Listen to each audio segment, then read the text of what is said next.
Ukraine যুদ্ধের প্রভাবে বিশ্বজুড়ে জ্বালানি সরবরাহে অস্থিরতা দেখা দিয়েছে। বিশেষ করে হরমুজ প্রণালী দিয়ে তেল সরবরাহ ব্যাহত হওয়ায় বিপাকে পড়েছে বাংলাদেশও। তবে দেশের তেলের সরবরাহ স্বাভাবিক থাকলেও এক শ্রেণীর অসাধু ব্যবসায়ীর কালোবাজারি ও সাধারণ মানুষের আতঙ্কে অতিরিক্ত তেল কেনার হিড়িক সংকটকে আরও ঘনীভূত করেছে। পরিস্থিতি নিয়ন্ত্রণে দেশ জুড়ে ভিজিলেন্স টিম গঠন করেছে সরকার। বিদ্যুৎ, জ্বালানি ও খনিজ সম্পদ মন্ত্রী ইকবাল হাসান মাহমুদ টুকু জানিয়েছেন, তেলের কোনো ঘাটতি নেই, কিন্তু কিছু ব্যবসায়ী অধিক মুনাফার আশায় অবৈধ মজুত করছে।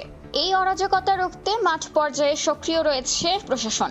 গত কয়েকদিনে দেশের বিভিন্ন স্থানে বড় বড় অভিযান চালানো হয়েছে, যার মধ্যে উল্লেখযোগ্য আবাসিক ভবনে বিপজ্জনকভাবে 18,000 লিটার ডিজেল মজুত রাখায় সিমলা ট্রেডার্সকে জরিমানা ও তেল সরিয়ে নেওয়ার নির্দেশ দিয়েছে ভ্রাম্যমাণ আদালত। পতেঙ্গায় প্রায় 6,000 লিটার অবৈধভাবে মজুত করা ডিজেল জব্দ করেছে পুলিশ ও ডিজিএফআই। আটক করা হয়েছে দুজনকে।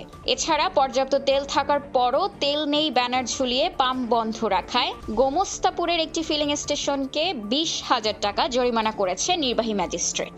এদিকে অর্থমন্ত্রী আমির খসরু মাহমুদ চৌধুরী অভিযোগ করেছেন, সরকারের ভাবমূর্তি নষ্ট করতে পরিকল্পিতভাবে এই প্যানিক বা আতঙ্ক ছড়ানো হচ্ছে। তিনি স্থানীয় সংসদ সদস্যদের আরও সক্রিয় হওয়ার এবং সাধারণ মানুষকে সচেতন থাকার আহ্বান জানিয়েছেন। প্রয়োজনের অতিরিক্ত তেল কিনে মজুত করা এই সংকট তৈরি করছে।